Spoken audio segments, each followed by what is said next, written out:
विनोद बंसल साहब यहाँ पर इनको हिंदुस्तान के अंदर कन्हैया लाल की गर्दन उतार दी गई, इनको नजर नहीं आ रहा। अरे ये कह रहे हैं कि यहाँ कुछ भी ऐसा नहीं हुआ, हम क्या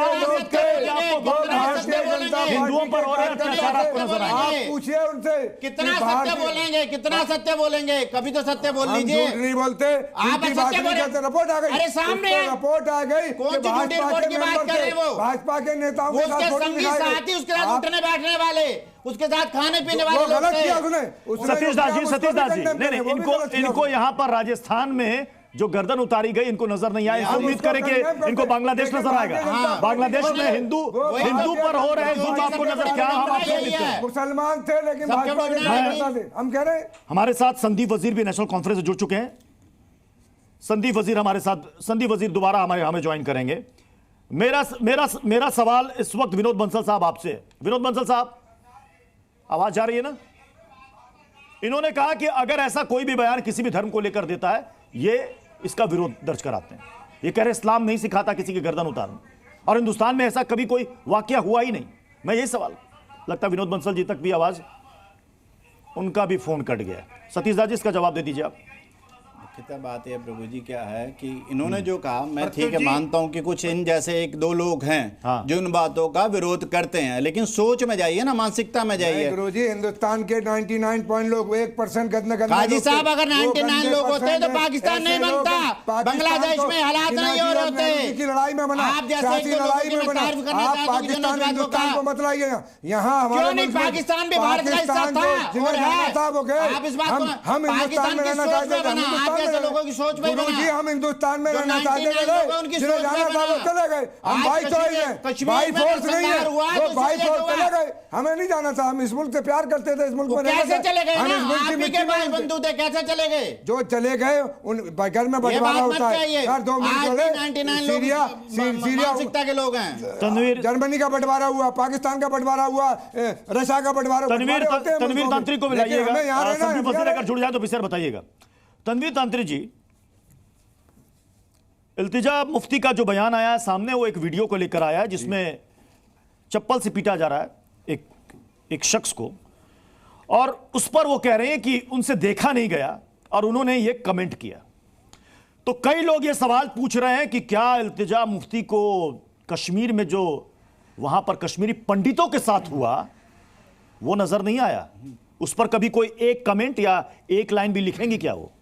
अब तो पैदा भी नहीं होगी सर। तनवीर तांत्रिक यार, कहाँ का सवाल? तनवीर तांत्रिक, खून तो वही है, बिल्कुल ही बैठे हुए। आप मुझे बताएं, आप सुने, आप एक तरफा ना बोलें, आप एक तरफा ना बोले। मैंने आपको 1000 मरतबा बोला होगा, मीडिया जो है डेमोक्रेसी का चौथा पिलर है, ठीक? आप एक तरफा, आपने तो मेरे 4 बार के सवाल का एक बार भी जवाब नहीं दिया। यही तो विडंबना है कि सीधे जवाब नहीं देते। नहीं, जवाब मैं देना चाहता हूं लेकिन आप सुनना नहीं चाहते हैं। नहीं, तनवीर तांत्रिक जी, आप सवाल परफेक्ट सुनते हैं लेकिन जवाब को जलेबी बना देते हैं। सीधा सवाल बोले तो मैं 5वीं बार तो दोहरा देता हूं। आप इस बयान के समर्थन में या नहीं है? जब हिंदुत्व तनवीर तांत्रिक को बीमारी लगती है, नहीं मैं चुप हो जा रहा हूं, इसका जवाब दीजिए, घुमाइएगा नहीं। मैंने पहले, सबसे बड़ी बीमारी जो है भारतीय जनता पार्टी है। मैंने हिंदुत्व के बारे में पूछा, बीमारी है या नहीं? बीजेपी पर मत जाइए, किसी पार्टी पर मत जाइए। अभी आप सिर्फ हिंदुत्व पर बोलिए ना, उसके बाद कहेंगे साहब हमें बोलने नहीं दिया जाता। ना हिंदुत्व बीमारी है, सुने ना। हाँ, सुन रहा हूं मैं, बोलिए, सब सुन रहे हैं। हाँ, आप सुने ना, पूरी बात सुने। आपने कहा हिंदुत्व बीमारी नहीं है, मुसलमान बीमारी नहीं है, सबसे बड़ी बीमारी है जो भारतीय जनता पार्टी है, वो तो आप सुनना नहीं चाहते हैं। तो बोलिए ना कि गलत बयान दिया है, इतनी तो हिम्मत दिखाइए। ये बात अपने लीडर को, अरे आप कहिए ना कि गलत बयान दिया, इतनी तो हिम्मत दिखा दीजिए आज टोक के में। तनवीर तांत्रिक जी, अगर आप कह रहे हैं गलत बयान, आहिस्ता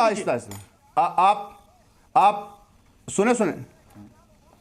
अरे माफी मांगिए। मैंने पहले ही कहा ना, जब आप सुनना ही नहीं चाहते हैं, जो मैं कहना चाहता हूं वो आप सुनना नहीं चाहते हैं। लेकिन जब भारतीय जनता पार्टी की बात आती है, मुझे समझ, प्रवचन देंगे, बेकार की बात करेंगे, आपकी बात सुनेगा कौन? आप सीधी बात कहिए ना अपने लीडर को, उसने गलत कहा। सुने, हाँ या ना में जवाब दीजिए कि उन्होंने गलत कहा, सही कहा।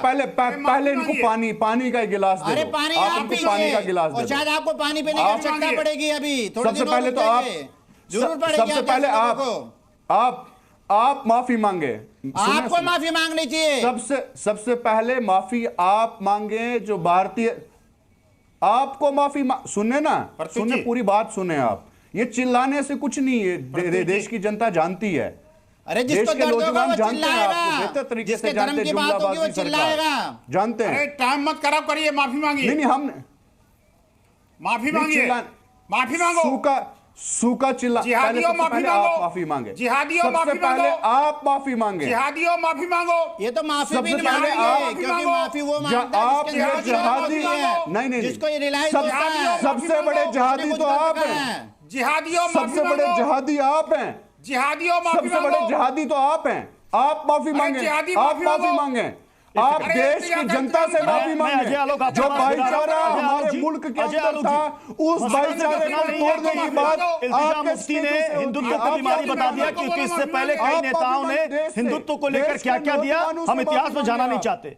रिसेंटली बयान नेशनल कॉन्फ्रेंस के नेता का है, जिसमें जब उनसे एक सवाल किया गया कि बांग्लादेश में हिंदुओं पर अत्याचार हो रहा, आप क्या कहना चाहेंगे, वो कहते हैं मैंने इसके बारे में सुना नहीं, मुझे नहीं पता, इसलिए इस बारे में मैं कोई टिप्पणी नहीं करूंगा। सवाल यही है कि बांग्लादेश में हिंदुओं के खिलाफ क्या कुछ हो रहा है, पूरी दुनिया देख रही है, यहां कुछ लोगों को क्यों दिखाई नहीं दे रहा। हिजबुल्लाह चीफ मारा जाता है तो यहां मार्च निकलता है, मातम मनाई जाती है, बड़ा दर्द होता है। अजय आलोक जी सुने, बांग्लादेश के अंदर योगी जी को भेज देना। अजय आलोक जी, मेरा सवाल अजय आलोक जी से था। अजय आलोक जी देखिए, प्रत्युष जी बहुत साफ है। जब नसरुल्लाह मारा गया था तो यही महबूबा मुफ्ती इलेक्शन कैंपेन छोड़ के एक दिन के लिए शोक मनाया था उन्होंने जी, और कश्मीर से लेकर हर जगह नसरुल्लाह के समर्थन में मार्च निकल गया था। अब बांग्लादेश में इनको दिखाई नहीं दे रहा, ये सेलेक्टिव अंधेरे है, सेलेक्टिव ही अंधरापन है। सुप्रीम लीडर है हमारा, वहाँ हिंदू मारे जाने तो वो नहीं दिखेगा। हमारा मैं एक बात कहना सुप्रीम चाहता लीडर हूँ, है। बीच में नहीं, बीच में मत बोलिए, बीच में मत बोलिए भाई, बीच में मत बोलिए ना, मैं आगे बोल रहा हूँ। इनको लगता है कि हिंदू कोरोना है, हिंदुत्व कोरोना है। अगर इनको लगता है कि हिंदू धर्म बहुत बड़ी बीमारी है, तो एक बात बता दे रहा हूं, चलिए आप ही के हिसाब से सही, बच के रहिए, बीमारी फैल रही है, और हिंदुस्तान में रहना होगा तो कहीं बीमारी ने धर लिया ना, तो जो हैं वो भी नहीं बचेंगे। बीमारी बढ़ रही है, बीमारी फैल रही है, तो भाग जाइए, बचाइए अपने आप को। दोबारा हिम्मत मत कीजिएगा बोलने का, दोबारा हिंदू को बोलने की हिम्मत मत कीजिएगा। और आपके जैसे तनवीर जैसे आदमी को आपको जाने लगेंगे बीच में। देश के लोगों को जोड़ने की बात कीजिए। आप सरकार में आपकी सबसे बड़ी जिम्मेदारी है, देश का एक एक नागरिक हिंदुस्तानी है, चाहे वो हिंदू हो मुसलमान हो, और कोई जो भी देश के कानून के खिलाफ कार्रवाई करेगा उसके खिलाफ कार्रवाई होगी। लेकिन आप ये कह रहे हो कि 30 करोड़ भाग जाएंगे हिंदुस्तान में, तो कार्रवाई तो सबसे पहले कार्रवाई तो सबसे पहले इल्तिजा मुफ्ती पे होनी चाहिए, हेट स्पीच देने के लिए। और इससे पहले लोगों ने दिया हेट स्पीच, जो दूसरा मंगलसूत्र में क्या नेशनल कॉन्फ्रेंस की सरकार इल्तिजा मुफ्ती पे एफआईआर दर्ज करे? हम मांग करते हैं। अभी आप उनका विरोध कर रहे थे, आप समर्थन में खड़े आप समझ हो गलत गए। यही तो सोच है, यही तो विचार कोई भी है। कहे गलत है, चाहे मैं तो कहूं या आपको कोई इस भी बात कहे। को पहले कहनी चाहिए ना कि उनको सजा मिलनी चाहिए। आप इस बात को डिनाई करके बात कर रहे हैं। तनवीर तांत्री और अजय आलोक को एक साथ रखिएगा स्क्रीन पर। Zee